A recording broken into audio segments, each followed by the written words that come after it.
탐스 슈즈라고 들어보셨나요? 남미의 아르헨티나를 여행하던 젊은 청년 블레이크 마이코스가 신발을 나누어 신는 아이들을 보고 2006년 창업한 신발 회사입니다. 뭉툭하니 별 특별한 모양이 없지만 신고 벗기 편한 이 탐스 슈즈는 소비자가 한 켤레 구입하면 다른 한 켤레가 아르헨티나의 아이에게 기부되는 이른바 착한 기업의 대명사였죠. 그런 탐스 슈즈가 파산했다는 소식이 있습니다. 마이코스의 선의야 의심할 바 없었지만 그동안 탐스 슈즈는 칭송과 함께 우려 섞인 비판도 받아왔습니다. 신발을 기부하면 현지의 신발 산업 기반을 무너뜨리는 격이 되어버린다는 것이 가장 대표적인 비판이었죠. 결국 기부되는 신발을 만들기 위해 돌아가는 공장은 아르헨티나가 아닌 다른 지역에 있었으니까요. 마이코스는 이 지적을 받아들여 아프리카와 아르헨티나에 탐스 슈즈 공장을 세워 일자리를 창출하는 모습도 보였습니다. 그런데 이제는 새로운 상품 개발이 없는 사업체로서 자연스럽게 최후를 맞게 되었습니다. 마이코스야 원래 CEO로서 큰 관심이 없었던 사람인지라 지금까지 벌어놓은 돈으로 기부나 자선 활동을 하면서 살면 되겠지만 탐스에 고용되어 있던 사람들과 그들의 가족들은 어려운 처지가 되겠네요. 복잡한 심경이지만 그 말은 또 맞는 것 같습니다. 정글 같은 세상에서 선의로는 충분하지 않다. 아침에 괜시리 제가 가진 탐스 신발 한번 쓰다듬고 왔습니다. 네, 오늘 2019년 마지막 날 어떻게 보내고 계시나 제가 아까 사연 보내달라고 했는데 벌써 하나 들어왔습니다. 네, 0814님 방송 매일 듣는다고 하셨네요. 아유, 감사합니다. 50일 된 둘째 포함해서 연년생 2딸과 힘드시겠습니다. 아이고, 2020년을 맞게 됐다라고 하세요. 독방 육아에 매일 전쟁이지만 회사 다니던 센스 놓칠까 걱정되어서 6시가 되면은 방송을 틀어놓고 세상 얘기를 듣는다고 하셨어요. 아, 2따님 사진도 함께 보내주셨어요. 문자 사연과 함께. 따님 근데 50일 된 둘째 따님 얼굴은 잘 안 보이고 아유 첫째 따님 정말 귀엽고 또 사진 함께 행복해 보이십니다. 네. 네, 새해도 항상 즐거운 일만 가득하시길 바라고요. 2따님도 건강한 아이들로 잘 자라기를 제가 또 기원하겠습니다. 여러분도 사연 보내주세요. 지금 어디서 어떻게 이 하루를 보내고 계신지 궁금한데요. 네, 소중한 사람들과 함께하고 있는 그런 사진 그리고 새해 소망 보내주시면 TBS 라디오 그리고 TBS 더룸 TV를 통해서 소개해드리겠습니다. 100원의 정보 이용료가 드는 샵 0951 문자 보내주시거나 카카오톡으로도 보내실 수 있습니다. 2019년 마지막 날의 소중한 추억 함께 나눠요. 올해의 마지막 날인 오늘 아주 특별한 분과 인터뷰하려고 합니다. 세상을 향해 매일 따뜻한 편지를 띄우시는 분이죠. 이혜인 수녀님 연결돼 있습니다. 안녕하세요, 수녀님. 안녕하세요. 네, 지금 부산에 계신 거죠? 네. 아, 건강 있습니다. 아, 광안리. 네. 건강은 좀 어떠세요? 아, 그냥 뭐 그만합니다. 네, 그게 좋은 얘기죠. 사실 그만 네, 보통으로 네. 잘 지내고 계시는 게. 네. 네. 방송하시느라고 수고가 많으시네요. 아유, 감사합니다. 네. 네. 오늘이 12월 그리고 올해의 마지막 날이고 2010년대의 또 마지막 날이에요. 네. 네, 수녀님은 올 한 해 어떻게 보내셨는지 궁금한데요. 어떠셨어요? 네. 좀 나름대로 다른 해보다 더 바쁘게 그리고 또 한편으로 보람 있게 좀 잘 보낸 것 같아요. 그래서 은혜롭게. 네. 아, 바쁘게 또 보람 있게 보내셨다고. 네. 좋은 건데요, 굉장히. 바쁘게 보내신 거는. 바쁘게 보내신 건 굉장히 좋은 거잖아요. 예. 네. 뭐 빡빡한 우리 수녀원에서는 이렇게 날질서라고 부르는 공동 그 질서 안에 있으니까 네. 한눈 팔 시간이 없더라고요. 그냥 시간표 따라가기도 바빠서. 네. 그러셨구나. 네. 네. 아, 그러면 한 해를 이제 마무리하는 오늘 우리 수녀님께서 우리 청취자들을 위해서 시를 한 편 준비를 해주셨다고 들었어요. 네. 송년이 되면 제가 쓴 거긴 하지만 워낙 많은 분들이 시를 서로 공유하는 것 같아서. 네. 제가 쓰긴 했지만 우리 모두의 마음이 아닌가 싶어서 네. 송년엽서라는 시를 기도하는 마음으로 이렇게 인사드리고 싶어요. 아, 송년엽서. 송년엽서. 네. 읽어볼까요? 네, 낭송 직접 해주세요. 네.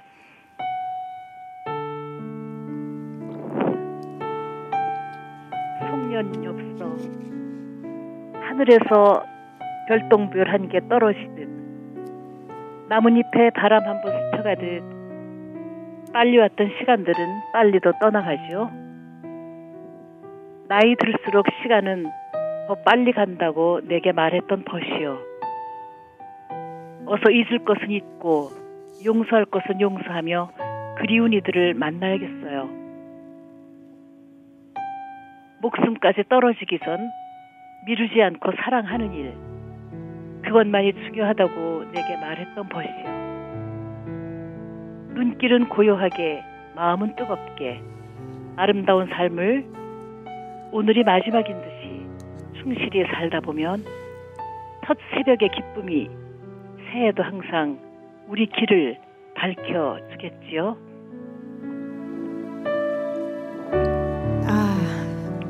너무 좋은데요. 저는 이 부분이 사실은 굉장히 좋은 것 같아요. 오늘이 마지막인 듯 충실히 살다 보면 첫 새벽의 기쁨.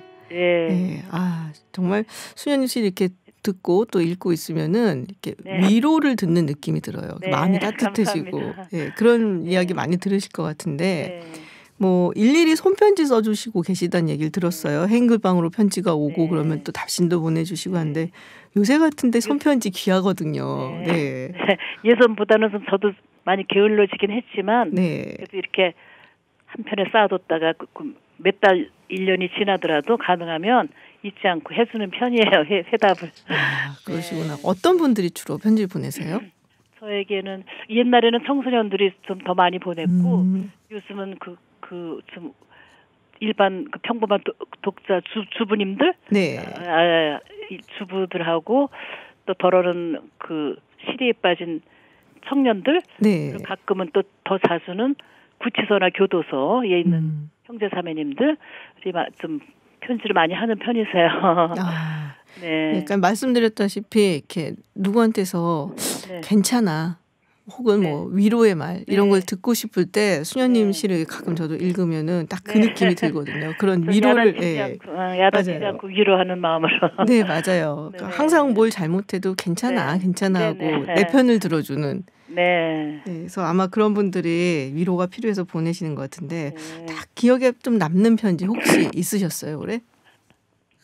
올해는 말고 기억에 남는 것들이 많이 있지만 아주 오래전에 제가 어떤 미용사 분이 저에게 편지를 딱 1년 만에 답장을 한 일이 있어요.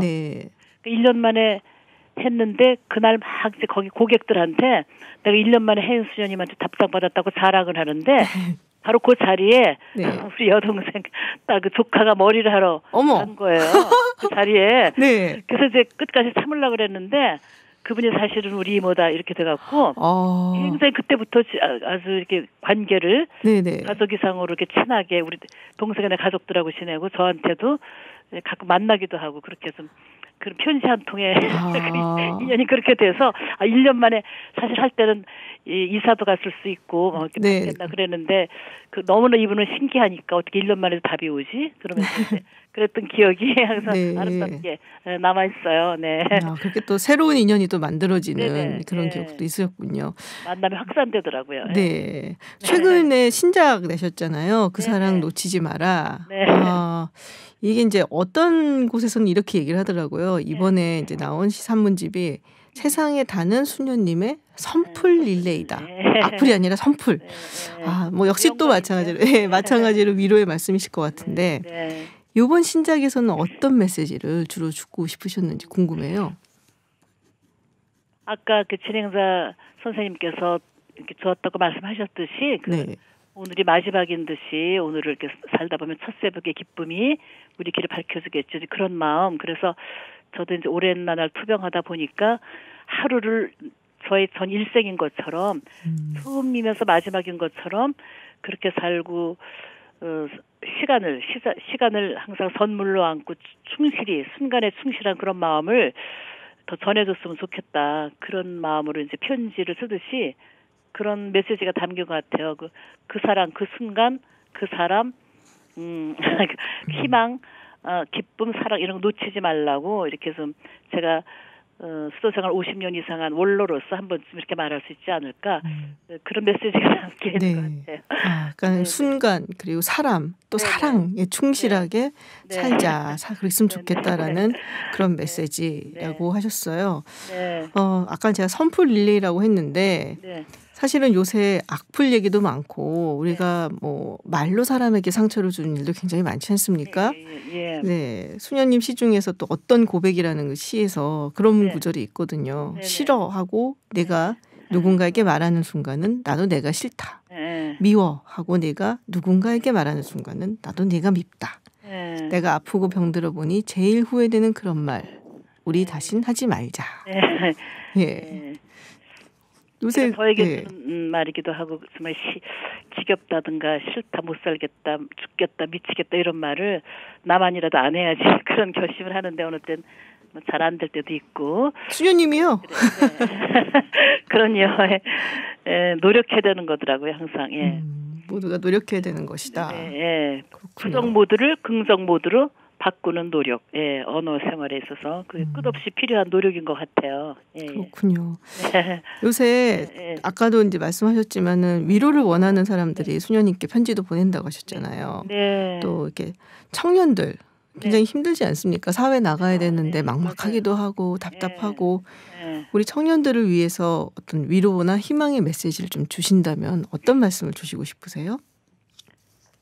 저도 제일 어려운 질문이기도 하고 이런데 무조건 그래도 참아라 뭐 희망을 가져 이렇게 말하는 것은 무책임한 것 같고 그 처해진 그 상황 그것이 그냥 이렇게 절망으로 안 된다 뭐 이렇게 힘들다 뭐 그리고 굴복이 아닌 극복의 의지를 가지고 한번 내가 고민하는 것도 다 살아있기 때문에 고민하고 어려움이 있는 거니까 어떻게든 살아서 하여튼 마음이 자꾸 이렇게 절망이나 어두운 쪽으로 기울어지고 할 때 내가 내 마음을 우선 길들이면서 힘을 내 마음이 일어서라. 그래도 다시 한번 햇빛을 보고 힘을 내자. 힘든 시간에 한번 다시 어둡다고 불평하기 전에 촛불을 한번 더 켜는 그런 노력을 하자. 뭐 이러면서 내가 스스로 다독여야지만 극복이 되지 않을까 이런 생각이 들어요. 그래서 희망이나 행복도 내가 불러야 오는 것이니까 부르지 않으면 안 오는 것 같더라고요. 그렇군요. 희망이나 행복도 내가 불러야지 오는 것이다. 네네. 가만히 그냥 뭐 또 갖다 주기를 바라는 것이 아니라 데려와야 하는 거더라고요. 제가 어떤 면에서. 그렇군요. 저는 사실 이제 그런 얘기를 가끔 하거든요. 버텨라. 맞아요. 또 버티다 보면은 그러면은 또 내가 단단해지고 그러면 또 버티고 그러다 보면은 언젠가는 뭐 나를 위한 시기가 올 수도 있다. 근데 참 그냥 참아라라고 말하기는 되게 미안하더라고요. 사실은 요즘 같은 때는. 우리가 너무 관념적으로 추상적으로 이렇게 기성세대들이 젊은이들한테 그렇게 하는데 우리가 이제 스스로 이제 본이 돼서 이렇게 좀 나누고 본인의 그 삶을 잘 좀 정리하면서 베풀고 이런 그 샘플이 될 때 그 청년들한테도 희망을 줄 수 있는데 우리가 사실 너무 어느 때는 그들에게 좀 본이 되지 못하는 그런 욕심스럽고 탐욕스러운 모습을 많이 보이기 때문에 그리고 이제 막 훈계만 하려고 들고 막 이러니까 너무 실망하는 것 같아요. 특히 종교인들한테도 그렇고 그래서 미안할 때가 많죠. 우리 입장에서도 기도만 갖고 안 되는 그 무엇을 우리는 어떻게 하지 이러면서 이제 우리 또 이렇게 쉼터도 만들어 보기도 하고 데려다가 좀 이렇게 그 위로도 해주려고 이제 그렇게 많이 나름대로 애를 써요. 공동체가 저희 공동체도. 그래도 이렇게 함께 고민하고 또 기도도 해주시고 하니까 그것만으로도 또 희망을 얻고 한 번 더 일어서야겠다라고 청년들이 생각할 것 같아요. 완전히 청년들을 위해서 소임을 줬다니까요. 그러니까 다른 거 하지 말고 이 시대에 자살하는 그 청년들이 막 자살하고 싶고 죽고 싶고 막 이러고 우울할 때 데려다가 좀 어떻게 뭐 밥도 먹이고 좀 이렇게 하면서 다독여줘라 그러면서 길을 찾는 그런 소임을 또 주니까 제가 직접은 못하더라도 공동체가 저렇게 애를 쓰는구나 너무 고맙더라고요. 그거 되게 좋은 것 같아요. 같이 밥을 먹어주는 거. 같이 차도 마셔주고. 그게 참 중요한 것 같아요. 기본적인 거 들어주는 거예요. 맞아요. 이렇게 한 해가 또 지나가고 이제 몇 시간 후면 새해인데요. 우리 새해를 시작하는 청취자들을 위해서 시를 제가 한 편 조금 더 청해도 될까 하는데요. 한번 이렇게 나라에서 만든 무슨 그 잡지 이름을 잊었는데 이 시가 너무 좋다면서 한번 저한테 허락을 막 구하고 이렇게 실은 적이 있었어요. 그 새해 마음이라는 시인데 새해 마음. 시간 관계상 다는 아닐고요. 부분적으로 5가지 마음이 있는데 3가지 마음만 읽어볼게요. 새해 마음. 새의 마음.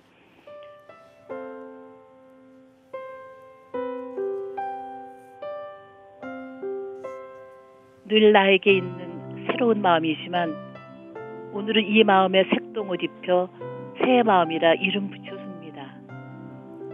1년 내내 이웃에게 복을 빌었으며 행복을 손짓하는 따뜻한 마음. 작은 일에도 고마워하며 감동의 웃음을 꽃으로 피워내는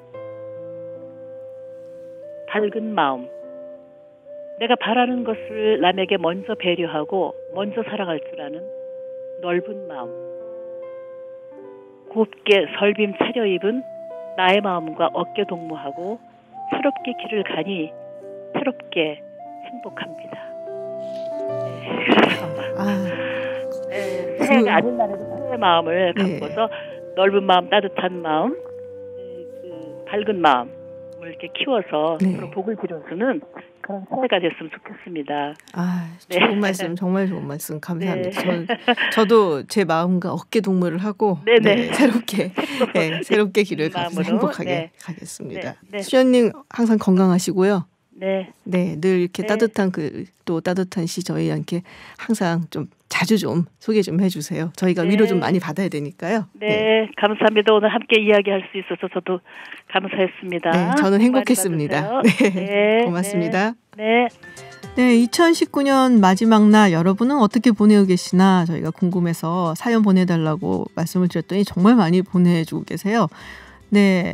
이정란님, 이브닝쇼 애청자라고 새해도 건강하고 중심 있는 좋은 방송 부탁드립니다.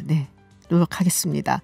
또 택시 기사님들께서 많이 듣고 계시네요. 0235님 그리고 13멋쟁이님도 택시 운전하고 계시는데 올해 무사히 운전하신 거 그리고 내년에도 또 사고 없이 무탈하시기를 기원하고요. 또 13멋쟁이님 저 5시간 뒤에 50 아니에요. 조금 더 남았습니다. 그거보다는. 그리고 7933님 올해 마지막 날 서로에게 가족끼리 손편지를 주기로 했다. 정말 좋은 생각인 것 같아요. 정말 기념이 될 것 같고요. 또 0109님 하루 종일 라디오 들으면서 아파트 경비실에서 근무를 하고 계신다고 합니다. 좀 허무하기도 하고 또 하루가 가고 한 해가 가고 한다고 하셨는데 저희가 옆에서 조금 위안도 돼드리고 친구가 돼드렸으면 좋겠다라는 생각을 합니다. 또 지금 고양이 2마리 사진을 보내주셨어요. 6382님 한 마리가 망고 또 다른 한 마리가 탱고라고 하시는데 누가 망고고 누가 탱고인가 생각을 해봤는데 저희 제작진이 아마도 앞에 있는 약간 노르스름한 고양이가 망고가 아니겠냐라는 이야기를 했습니다.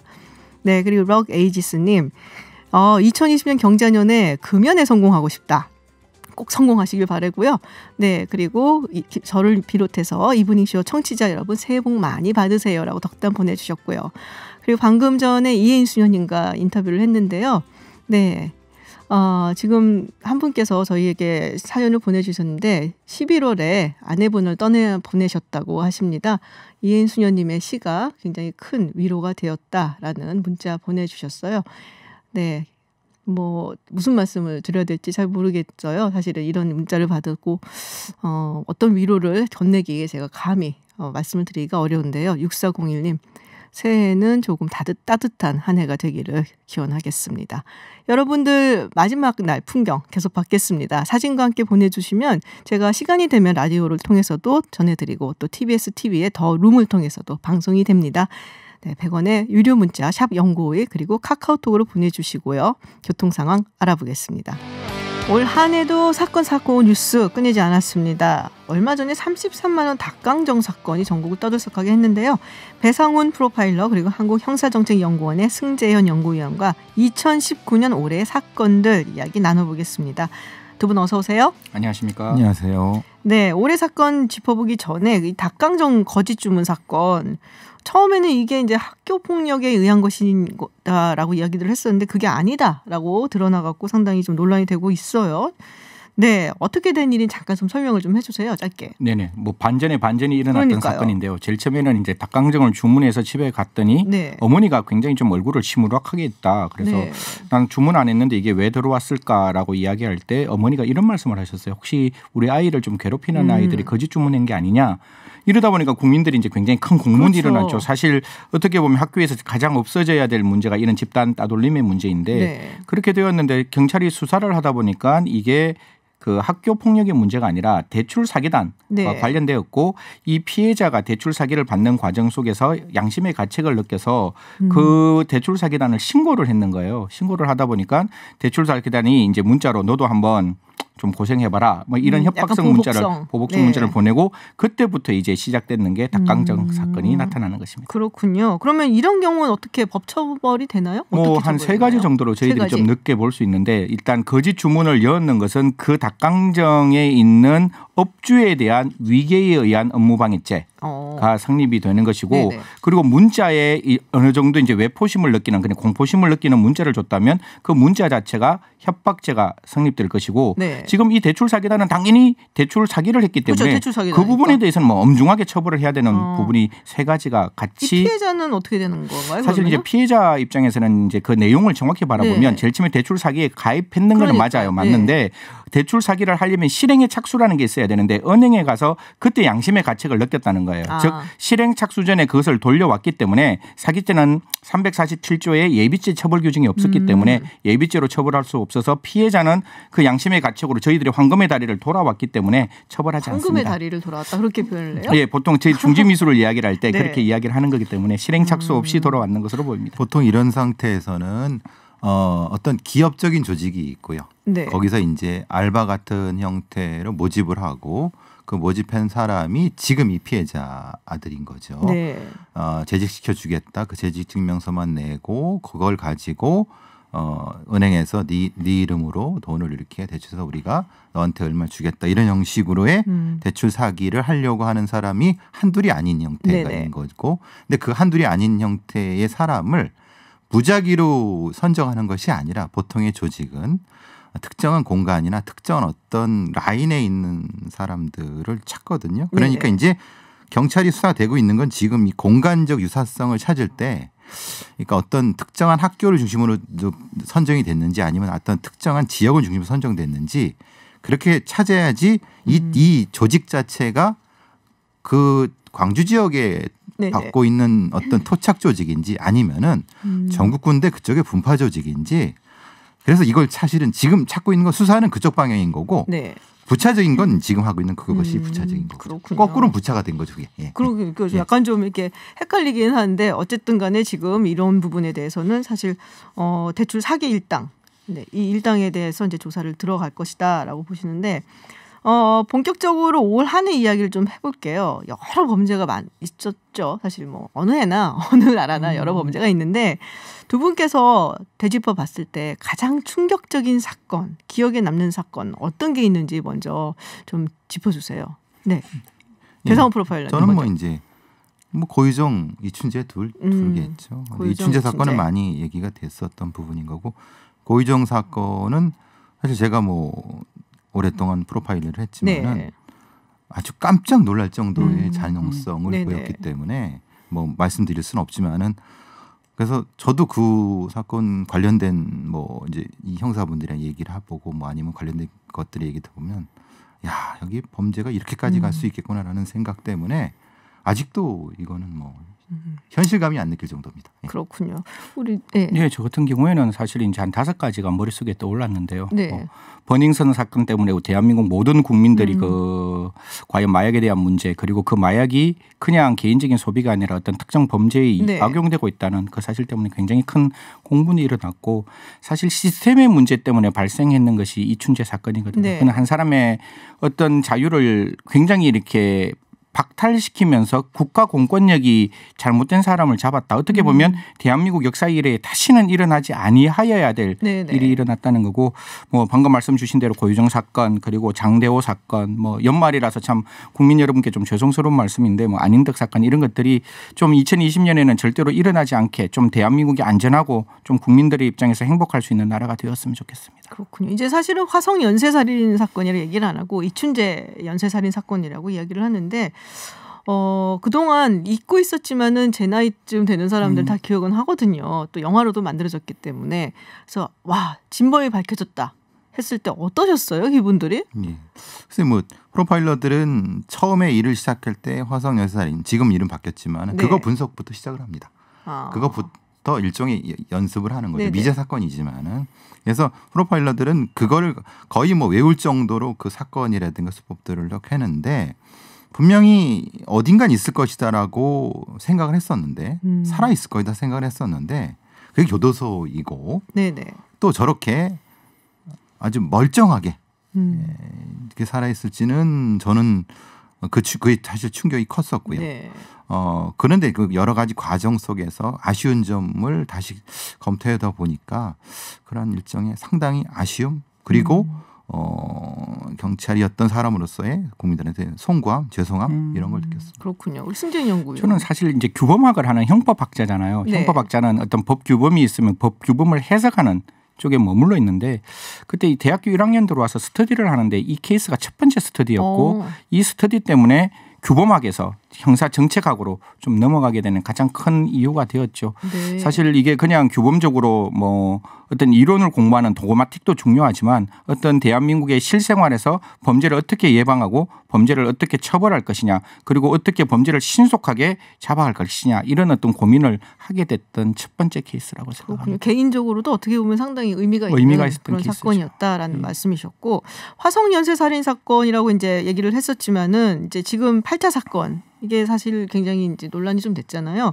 지금 재심 판단을 기다리는 상황입니다. 어떻게 될 거라고 전망하세요? 뭐 지금 검찰에서 이야기하고 있는 가장 대표적인 것은 첫 번째 지금 이건 좀 죄송한 말씀이지만 검찰에서는 그렇게 나왔기 때문에 지금 국가수의 감정 보고서가 위조가 되었다라는 게 나왔기 때문에 보통 저희들이 재심을 할 때는 두 단계가 필요해요. 하나는 그 유죄 판결을 받았던 증거가 위조가 돼야 된다. 즉 증거의 신규성과 명백성이 인정되면 재심 개시 결정이 인정되는 것이고 자, 그 재심 개시가 인정되고 난 다음에 재심의 본안에 들어가서 정말 이 사람이 죄가 있는지 없는지를 판단하는 두 단계를 거치는데요. 첫 번째는 국가수 감정 보고서가 뭐 검찰의 입장에서는 분명히 위조로가 나왔기 때문에 재심 개시 결정은 인정될 것이고 그 개시 결정 이후에 이제 본안 판단해서 정말 이 춘재가 범죄를 했는지를 따져나가는 과정이 있다고 생각합니다. 그렇군요. 두 분 또 이제 모두 들어주셨던 게 고유정 사건이잖아요. 저도 사실은 다 말을 할 수가 없을 정도로 굉장히 잔혹하다. 그러니까 공개를 할 수 없을 정도로 잔혹한 범행이었다는 얘기시잖아요. 지금 아까 배상훈 프로파일러님께서 얘기를 하셨는데 지금 현재 어떻게 진행이 되고 있나요? 지금은 이제 전 남편 살해 사건과 청주에 있었던 우부다르 살해 사건이 별도에 있었는데 이걸 병합했었습니다. 이제 이 병합을 가지고도 검찰과 변호인의 여러 가지 그 머리 싸움이 있었는데 왜냐하면 이게 형량을 높이려고 하면은 병합을 하지 말아야 되느냐 해야 되느냐 이런 것 가지고 왜냐하면 어쨌든 살인은 한 건이고 하나의 재판으로 했을 때 무기징역까지는 나오지 않을 것이다. 그러니까 병합을 해야지. 그러면 더 많이 나오니까. 그러니까 그런 형태의 것인데 물론 그건 이제 변호사에 따라 다릅니다. 그것이 유리하다 불리하다 그것 때문에 이제 병합이 유리할 것이냐 불리할 것이냐 얘기를 했지만은 어쨌든 전 남편 재판의 그 사실심은 끝났고요. 그리고 의붓아들 쪽에서도 여러 가지 관련된 부분이 진행되는 과정. 그러니까 아마 다음 달쯤에는 최종 어떤 결심. 다음 달쯤에 될 것 같지 않을까 싶습니다. 뭐 검찰의 입장에서 제가 조금 검찰 쪽 이야기를 간단하게 말씀드리면 우리 양형 기준에 보면 지금 고유정이 그냥 그 남편을 살해했는 것은 그냥 범죄 이유형 그냥 비난받을 동기 정도밖에 안 되는데 이게 두 명을 같이 살해했을 때 그 살해했는 것이 굉장히 비난받을 동기가 더 올라간다면 양형 기준은 분명히 올라가게 되어 있는 부분이 있거든요. 제가 뭐 나올 때마다 이 말씀을 드려 좀 죄송하지만 저는 죄 있는 사람 반드시 처벌받아야 된다는 생각이기 때문에 그 아들에 대한 유무죄 판결을 하는 건 논외로 치더라도 일단 병합을 검찰은 요청해서 두 사람에 대한 어떤 생명이 빼앗긴 사건에 대한 엄중한 처벌을 조금 요청하는 게 필요하지 않을까 그렇게 생각합니다. 그렇군요.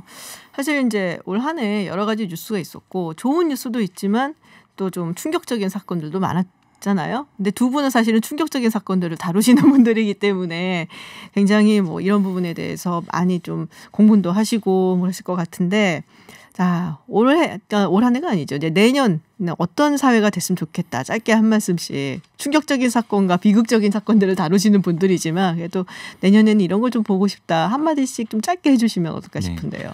안전한 사회는 많이 얘기합니다. 그런데 안전을 준비하는 사회가 더 중요하죠. 안전은 뚝 떨어지는 게 아닙니다. 안전은 노력해야 되는 거고 이 노력은 우리 모두 해야 되는 거죠. 시민이 주체가 돼서 찾는 안전. 그것이 사실은 안전을 찾아가는 사회가 사실은 안전한 사회입니다. 그것이 핵심이라고 저는 생각합니다. 내년에는 그런 사회가 됐으면 좋겠습니다. 좋은 말씀이신데. 네. 저희들 똑같습니다. 사실 안전한 사회가 만들어지기 위해서는 저희들 국가기관이 좀 더 발빠르게 움직여야 되고 범죄가 발생하면 결국 피해자가 존재하는 것이니까 저 프로파일러님 말씀대로 범죄가 예방되는 사회, 그래서 국민들이 마음 편하게 생활할 수 있는 사회가 될 수 있도록 저희 국가기관도 최선의 노력을 다할 것이고 저희 형사정책연구원도 최선의 노력을 다하도록 하겠습니다. 갑자기 목소리가 작아지세요? 말씀하시다가. 열심히 하도록 하겠습니다. 네, 알겠습니다. 두 분 다 어떻게 보면은 가장 위험한 선상에서 일들을 하시는 분들이고 또 강력 사건들을 많이 보고 어떻게 보면은 우리 사회 어두운 부분을 보시는 분들이잖아요. 그런 만큼 또 좀 빚을 지고 있는 게 아닌가. 그냥 밝은 세상을 보고 싶은 저희로서는 좀 빚을 지고 있는 게 아닌가라는 생각이 좀 듭니다. 올 한 해도 수고 많으셨고요. 내년에도 또 좋은 이야기 전해주시기 바랍니다. 네, 오늘 함께해 주셨습니다. 형사정책연구원의 승재현 연구위원 그리고 배상훈 프로파일러입니다. 오늘 고맙습니다. 예, 감사합니다. 새해 복 많이 받으십시오. 새해 복 많이 받으십시오. 클래식부터 팝, 대중가요까지 모든 음악을 섭렵한 기자계의 이단아, 동아일보의 임희윤 기자와 함께합니다. 안녕하세요. 안녕하세요. 네, 연말이에요. 벌써 마지막 날. 연말도 아니고 정말 연말이군요. 네, 진짜 네. 말인데. 네. 네, 그래서 특별히 이제 좀 결산하는 그런 코너로 오늘 해볼까 합니다. 그래서 2019년 가요계를 결산하자라고 이야기를 저희가 드렸는데. 네. 일이 많았죠. 참 다사다난했어요. 네, 정말 뭐 한 해 뭐 어디 하나가 다사다난하지 않았던 때가 없었을 텐데 네. 가요계 정말 못지 않았습니다. 네, 네. 먼저 이제 가요계의 어두운 단면을 좀 보여준 일들이 많이 일어났었어요. 그렇죠. 네, 최근까지 이제 수사가 계속되고 있는 이제 프로듀스 101 투표 조작 의혹, 네. 그리고 뭐 클럽 버닝썬 사태도 이제 가요계랑 얽혀 있었고, 네. 또 음원 사재기 의혹, 네, 네. 그리고 또 가수 설리 씨, 또 구하라 씨 사망 등등 네네. 해서 일이 굉장히 많았어요. 저 나쁜 일만 있었던 것 같은 생각이 자꾸 드는데 그러지는 네. 않았을 텐데 분명히. 그쵸? 네. 근데 참 힘든 일들이 많았네요, 가요계가. 그러게요. 네. 가요계가 정말 한 해 내내 좀 몸살 알았다고 봐도 될 것 같아요. 그렇군요. 그 중에서 사실 많은 팬들, 특히 이제 소녀 팬들을 네. 막 마음 억장이 무너지게 했던 게 이 그렇죠. 프로듀스 101 사건이잖아요. 네. 그 투표 조작 사건. 맞습니다. 이제 프로듀스 101은 이제 아시겠지만은 아이돌 그룹 연습생 101명을 모아서 TV 프로그램에서 이제 경쟁을 시킵니다. 경쟁을 시키고 예전에 이제 경연 프로그램들은 되게 심사위원들이 있어서 그들이 뭐 점수도 주고 이랬었는데 그런 것들을 배제하고 100% 시청자 투표로 우리들은 뽑겠다. 이렇게 해서 이제 출범이 됐던 프로그램이고 그런 컨셉 때문에 굉장히 인기를 많이 모았던 그렇죠. 프로그램이었죠. 그래서 올해 4번째 시즌을 론칭을 하면서 이제 그동안 IOI라든가 워너원, 아이즈원 이런 여러 그룹들이 탄생을 했어요. 인기를 네네. 얻었고요. 근데 이제 올해 4번째 시즌이 끝나고 나서 이제 팬들이 최종 득표수에 일정한 패턴이 존재한다는 사실을 지적을 하면서 의혹을 제기했고 이 의혹이 의혹으로 끝난 게 아니고 검찰 수사까지 이루어지면서 제작진이 구속되는 사태까지 정말 초유의 사태로 번졌습니다. 네.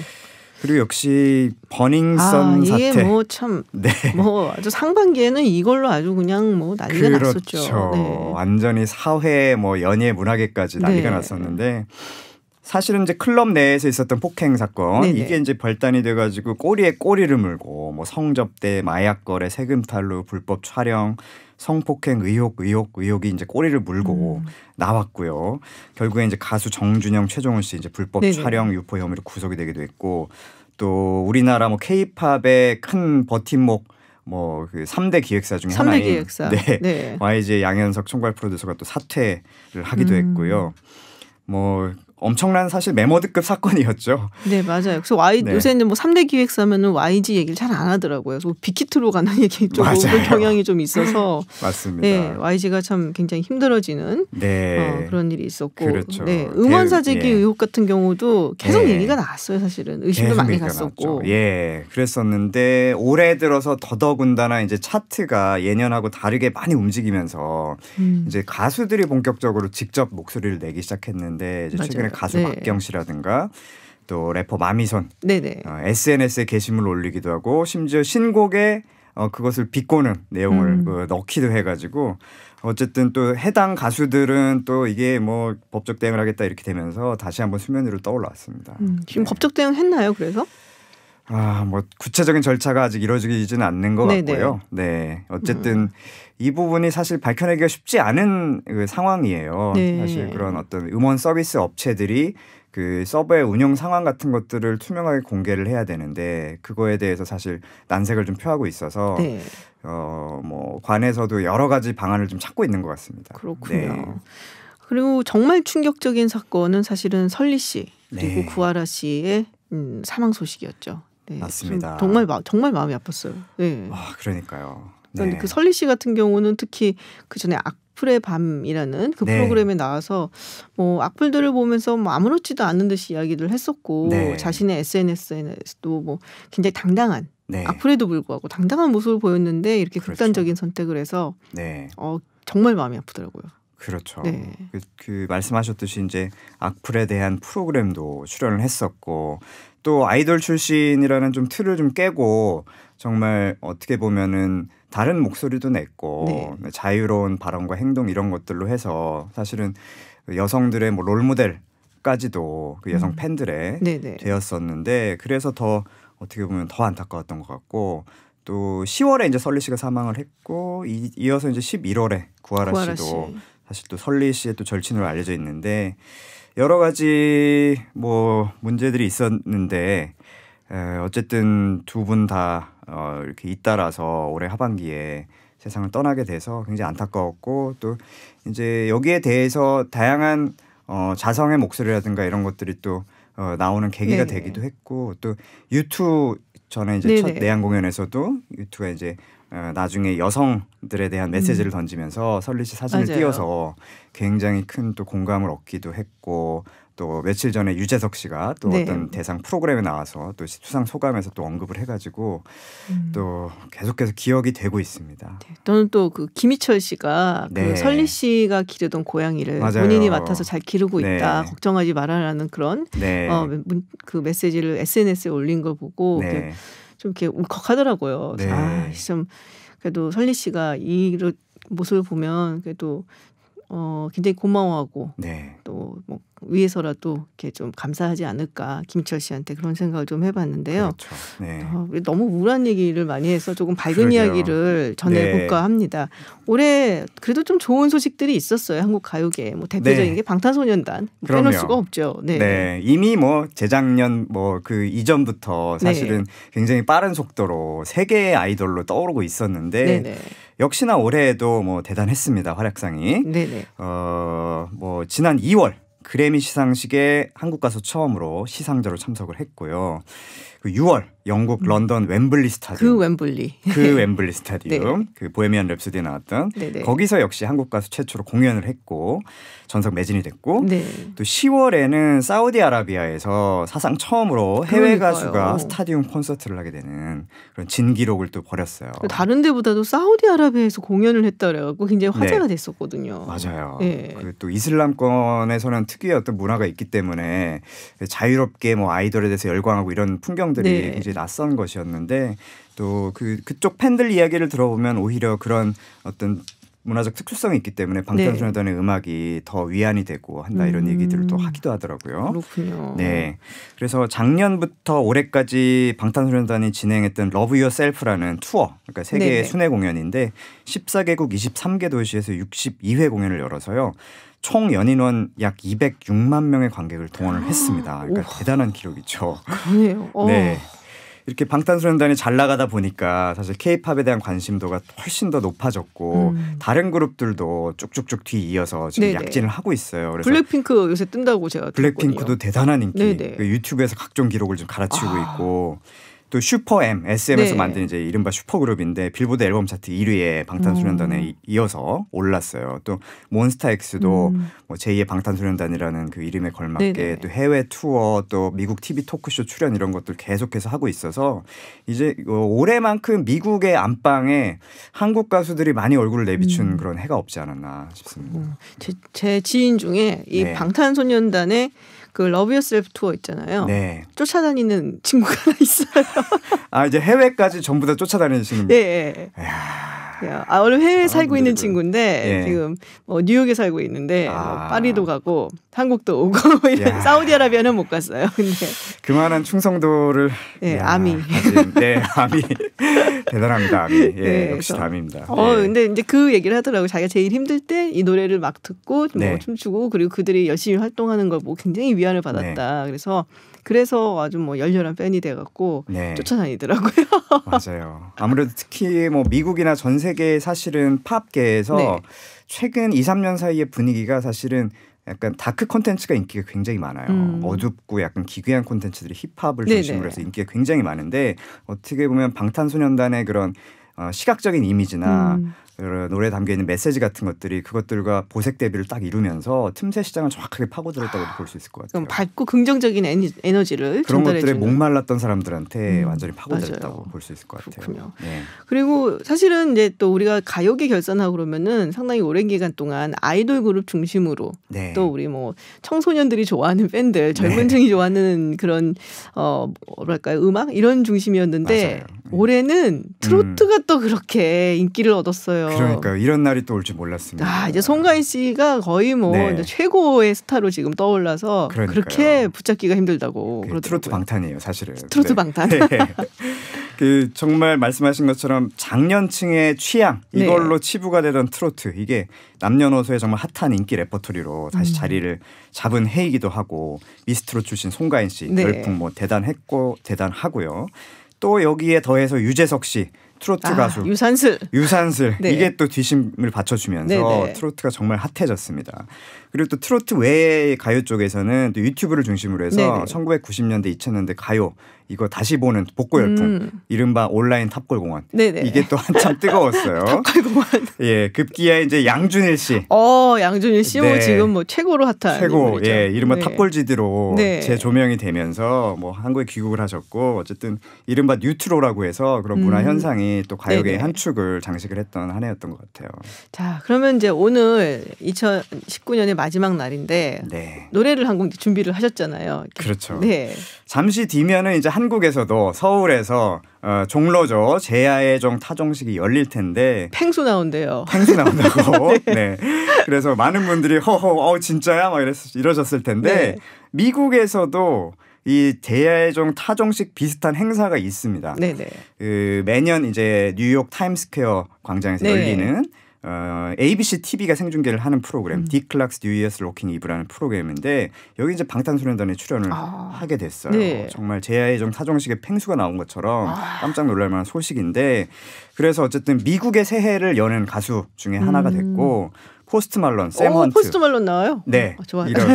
저도 포스트 말론 굉장히 좋아하는데 현지에서 가장 핫한 가수들하고 어깨를 나란히 생방송에 출연을 하게 됐습니다. 그래서 2020년 나아가서 2020년대를 여는 그런 어떻게 보면 세계 대중문화의 중심지 미국 한가운데에서 여는 그런 상징적인 행사에 방탄소년단이 또 참여하는 만큼 앞으로 또 남아있는 10년 동안 다양한 한국 대중음악이 해외에 소개됐으면 하는 바람 또 기대를 갖게 됩니다. 그래서 어떤 곡을 선정하셨나요? 그래서 이제는 세계인이 함께 듣는 곡이죠. 방탄소년단의 작은 것들을 위한 시 준비를 해봤습니다.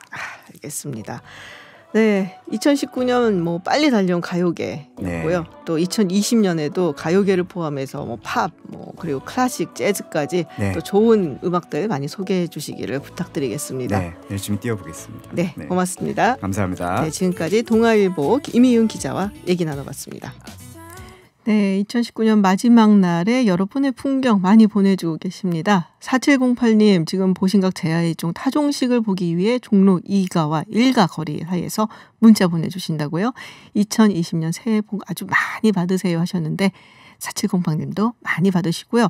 1101님 길이 많이 막히죠. 오늘 같은 날은 많이 막힙니다. 10분 단축돼서 출퇴근이 즐거웠으면 합니다 하셨어요. 새해 복 많이 받으시고요. 교통이님은 딸이랑 발레 보고 왔어요 하셨어요. 지금 이맘때쯤이면은 호두깎이 인형이 아닐까라는 생각이 드는데 따님하고 즐거운 시간 보내십시오. 5071님 가족과 함께 보내세요. 해원초 3학년 강이영 양 가족이다 라고 보내주셨어요. 소고기 구워 먹고 계시다고. 진짜 부러운데요. 그리고 건강하라고 저한테 문자 보내주셨는데 우리 강희영 양 가족들도 모두 건강하시고 새해에도 복 많이 받으시고요. 5344님은 남자친구분이랑 지금 놀이공원에 카운트다운 쇼를 보러 가고 계신데 이 방송을 왜 들으시는 거예요? 좀 로맨틱한 음악을 들으셔야지. 어쨌든 감사드리고요. 네, 남친께 2020년도 잘 부탁해 사랑해라고 보내주셨습니다. 잘해주세요. 네, 이브닝쇼 마칠 시간입니다.